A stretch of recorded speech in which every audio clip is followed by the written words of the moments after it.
ఆదివారం ఉదయం 6:30 గంటలు దాటుతుండగా శ్రావణికి మెలకువ వచ్చింది. ఇంకాసేపు పడుకుందామనుకుంది. కానీ ఎంత ప్రయత్నించినా నిద్ర మాత్రం రాలేదు. ఇక మెల్లగా లేచి ఫ్రెష్ అయ్యి బయటికి వచ్చింది. హాల్లో సోఫాలో కూర్చొని కాఫీ తాగుతూ కబుర్లు చెప్పుకుంటున్న అత్తమామలు ఒకసారి ఆమె వైపు చూసి చిన్నగా నవ్వి మళ్ళీ మాటల్లో పడ్డారు. 6:30 కాదు, 9:30 దాటాక లేచిన వాళ్ళ రియాక్షన్ అదే ఉంటుందని తెలుసు శ్రావణికి. వంటింట్లోకి వచ్చి చూస్తే అమర్ పెసరట్లు వేస్తూ కనిపించాడు.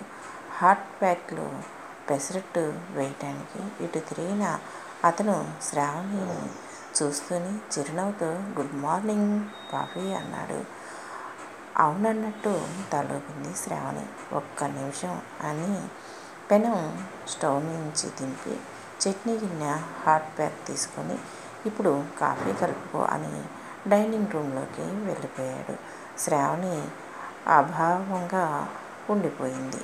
తర్వాత కాఫీ కలుపుకొని కప్పు తీసుకొని బాల్కనీలోకి వచ్చి నిలబడింది. లోపల శబ్దాలు విని అమర్ లంచ్ కోసం కూరగాయలు తరుగుతున్నట్లు ఉన్నాడన్నమాట అనుకుంది. అత్తారింట్లో అతనికి ఎలాంటి రియాక్షన్స్ లేవు. వంట పని, ఇంటి పని తానే చేయాలని లేదు. ఉద్యోగం చెయ్యి లేదా చెయ్యకు అనేవారు లేరు. ఇలా ఉండు, అలా ఉండకు అని ఆజ్ఞాపించేవారు లేరు. తనకి సంపూర్ణమైన స్వేచ్ఛ ఉంది. అయినా ఎందుకు ఈ అసంతృప్తి? తను కోరుకున్నది ఇలాంటి జీవితమే కదా. అసలు తన ఆలోచనలో తప్పు ఉందా? ఎంతో ఆలోచించాకనే కదా ఈ నిర్ణయం తీసుకుంది తాను అనుకుంటూ నిట్టూర్చింది శ్రావణి. శ్రావణిది ఉమ్మడి కుటుంబం. ఆస్తిపరులు కాకపోయినా మంచి పేరుకు మాత్రం లోటు లేదు. ముఖ్యంగా శ్రావణి తల్లిదండ్రులు శారద గారి గురించి బంధువులు అందరూ మంచిగా చెప్పారు. ఈ సంబంధం వచ్చినప్పుడు అమర్ తల్లిదండ్రులు నరసింహం, సుశీల కుటుంబం ఎలాంటిది అమ్మకి అబ్బాయికి ఇష్టమేనా అని మాత్రమే ఆలోచించారు. శ్రావణి పెళ్ళికి ముందే అమర్తో నేను ఎంతో ఇష్టంతో ఈ ఉద్యోగంలో చేరాను. నా జీవితం నాకు నచ్చినట్టు గడపాలి అనుకుంటున్నాను. మిమ్మల్ని, మీ కుటుంబాన్ని గౌరవిస్తాను. అలాగే మీరు కూడా నన్ను తక్కువగా చూడరని అనుకుంటున్నాను అంది. అమర్కి శ్రావణి అలా చెప్పడం నచ్చింది. అతనింట్లో కూడా ఎదుటివారి మీద పెత్తనం చేయటం ఎవ్వరికీ ఇష్టం లేదు. పెళ్ళి చక్కగా జరిగింది. శ్రావణి అత్తారింటికి వచ్చింది. నెల రోజులకే అత్తమామలకి కోడలి ప్రవర్తన కాస్త ఇబ్బందిగా మారింది. అలా అని శ్రావణి వాళ్ళనేం అనేది కాదు. కానీ ఏదో దూరం. తనకి కూర నచ్చకపోతే మళ్ళీ ఇంకో రకం చేసుకునేది. పోనీ నాకు ఫలానా ఇష్టం అని చెబితే అలాగే చేద్దాం అనుకుంటే అలా కూడా చెప్పేది కాదు. మొహమాట పడుతుంది అనుకుని అమర్ శ్రావణి రోజు మనిద్దరం కలిసి వంట చేద్దామా, నీతో గడిపినట్టు ఉంటుంది అంటే సరేనంది శ్రావణి. కానీ అన్ని విషయాలలో ఇంతే. ఏదైనా చెప్పబోతే నాకు అలవాటు లేదు అను, ఇష్టం లేదు అను ముక్తసరిగా చెప్పేది. కొత్త కదా అని వాళ్ళే కలుద్దామనుకున్నా కుదిరేది కాదు. కనీసం ఆమె ఇబ్బంది ఏంటో తెలుసుకుందామని అనుకున్న శ్రావణి అవకాశం ఇచ్చేది కాదు. ఒకరోజు ఇంటికి బంధువులు వచ్చారు. శ్రావణి పనుందంటూ గదిలోంచి బయటికే రాలేదు. వాళ్ళ మర్యాదలు అన్నీ సుశీలే చూసుకుంది. కోడల్ని చూడాలనే వచ్చాం కానీ అవ్వలేదు అంటూ వెళ్ళారు వాళ్ళు. ఆ మాటలకి అమర్ బాధపడ్డారు. అసలు శ్రావణి ఎందుకు ఇలా చేస్తుంది అనుకొని గదిలోకి వెళ్ళి ఆమెని నేరుగా అడిగేశాడు. ఎందుకు రావటం? మర్యాదలు జరిపించుకుని మళ్ళీ నాకు వాళ్ళు వంకలు పెట్టడానికా అంది శ్రావణి. ఆ మాటకి అమర్ చిరాగ్గా, అసలు వాళ్ళతో ఒక మాట అయినా మాట్లాడకుండా వంకలు పెడతారని ఎలా అంటావు? ఇప్పుడు మాత్రం నీ గురించి ఏం అనుకోరా? వచ్చి పలకరిస్తే నీ తప్పు ఉండేది కాదు కదా. ఇప్పుడు నువ్వే వాళ్ళకి అవకాశం ఇచ్చావు అన్నాడు. నాకు ఇష్టం లేదంటే అర్థం చేసుకోరేం. ఇంకేం అర్థం చేసుకోవాలి? అర్థం చేసుకోవడం అనేది రెండు వైపులా ఉండాలి. మీ అమ్మగారు చూడు, అందరినీ కలుపుకొని ఎలా ఉంటున్నారు. నువ్వు అసలు ఆ ఇంట్లో మనిషిలా ఉంటున్నావా అన్నాడు కోపంగా. ఆ మాటతో శ్రావణి ఆవేశంగా, ఓహో, అర్థమైంది. నేను మీకు సేవలు చేయటం లేదనేగా మీకు కావాల్సింది.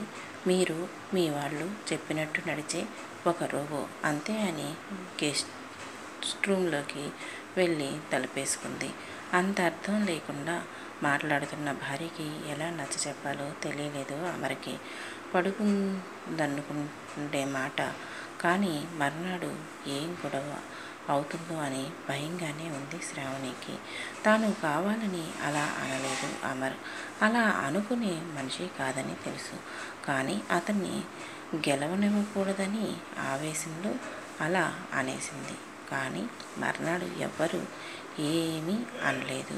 కానీ అప్పటి నుంచి తనేం చేసినా ఎలా ఉన్నా పట్టించుకోవడం లేదు. అలా అని దెప్పటం, మాట్లాడకుండా ముభావంగా ఉండటం కూడా లేదు. ఏదో పరాయి వ్యక్తికి గౌరవం ఇచ్చినట్టు ఉంది. అడిగితే చెప్తారు, లేదా లేదు. అప్పటి నుంచే శ్రావణికి ఈ బాధ. నిన్నేమైనా తిడుతున్నారా, కొడుతున్నారా, వాళ్ళ నోరు మూసుకొని ఉంటే నీకేం బాధ అంటారు ఎవరికైనా చెప్పినా అనుకుంది శ్రావణి. పెళ్ళైన 3 నెలల తర్వాత ఇంటికి వచ్చిన తల్లిని చూడగానే చిన్నపిల్లలా అయిపోయింది శ్రావణి. ఏంటమ్మా ఈ సర్ప్రైజ్ అంటూ తల్లిని చుట్టుకుపోయింది. ఈ ఊర్లో పెళ్ళికి వచ్చానురా, నీ మీద బెంగతో ఓసారి చూసిపోదామనుకొని వచ్చాను అంది శారద. ఆవిడ వచ్చిన 2 రోజుల్లోనే ఆ ఇంట్లో అత్తమామలు శ్రావణి అంటి ముట్టనట్టు ఉంటున్నారని అర్థమైంది.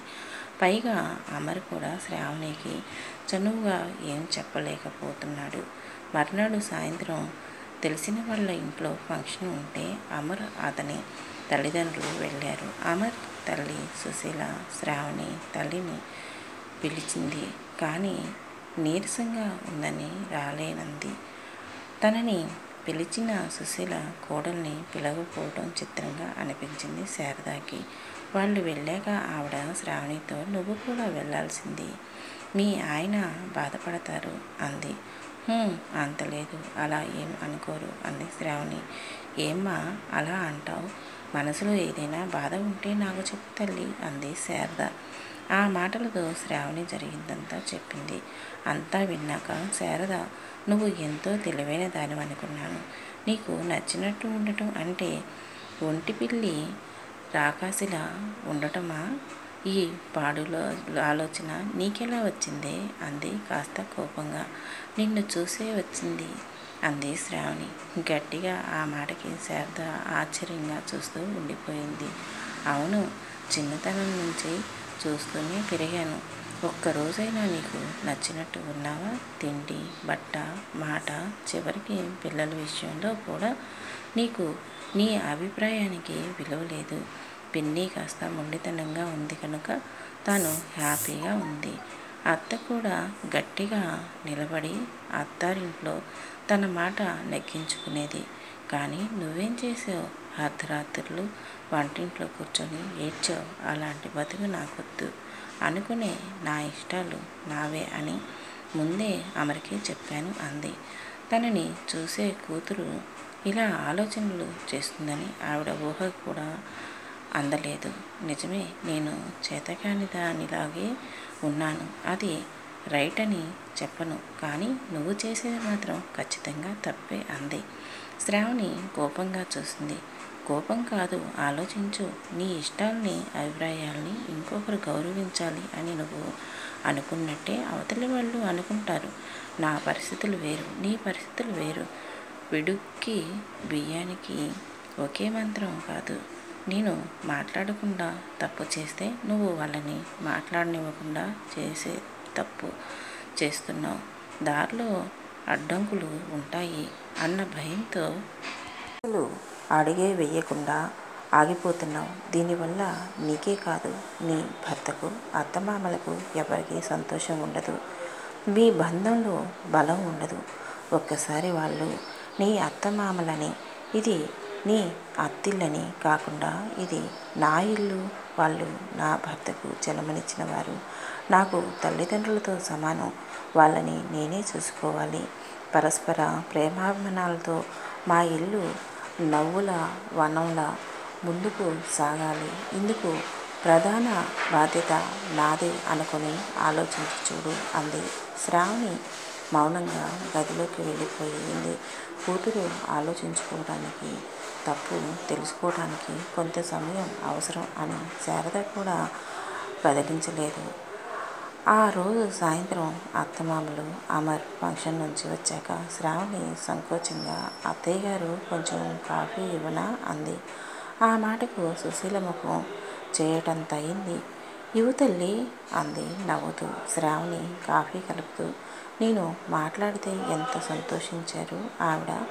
కోడలు మాట్లాడింది అనే ఆనందమే తప్ప నిన్నటి దాకా నేను మాట్లాడలేదన్న కోపమే లేదు. వాళ్లతో కలుపుకులుగా ఉంటే తనకి అసంతృప్తి తగ్గింది. అమ్మ అన్నది నిజమే, నేనే తప్పుగా అనుకున్నాను అని ఆలోచిస్తూ ఉంది. కాఫీ నేను సర్వ్ చేయనా అంటూ వచ్చిన అమర్ కాఫీ పక్కన ప్లేట్లో బిస్కెట్లు చూసి ఎవరికి ఇవి అన్నాడు. మనకి అని కాఫీ ట్రే తీసుకొని హాల్లోకి నడిచింది శ్రావణి. పెళ్ళయ్యాక మొదటిసారి శ్రావణి మన అనడంతో అమర్ మనసు నిండిపోయింది. అత్తయ్య గారికి ఫోన్ చేసి సాయం అడిగి మంచి పని చేశాను అనుకొని తాను కూడా బిస్కెట్లు ప్లేట్తో నడిచాడు అమర్.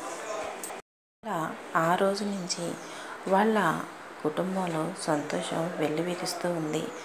ఒక్క వాళ్ళనే కాదండి, ఎవరి కుటుంబంలో అయినా సరే మన అనుకుని చేసే పనిలో తృప్తి ఉంటుంది. 10 మంది కోసం చేసే పనిలో ఆనందం ఉంటుంది. మనం సంతోషంగా ఉండాలి. మన చుట్టూ ఉన్న వాళ్ళని సంతోషంగా ఉండాలి. ఎవరినైనా పరాయి అనుకుంటే మనకి మిగిలేది అశాంతి, అసంతృప్తి, బాధ, దుఃఖం, ఒంటరితనం. అదే మన అనుకుని మనం బ్రతికి ఉంటే మన చుట్టూ ఉన్న ప్రపంచం అంతా మనదే అవుతుంది. అయితే దీంట్లో చిన్న లిటికేషన్ కూడా ఉంటుంది. మన అనుకున్నాక మంచి చెడు రెండూ ఉంటాయి. అది గ్రహించుకోగల శక్తి కూడా మనలో ఉండాలి. అంతా మన వాళ్ళే కదా అని గుడ్డిగా నమ్ముతూ పోతే మనల్ని మోసం చేసేవాళ్ళు కూడా దగ్గరలోనే ఉంటూ ఉంటారు సుమా.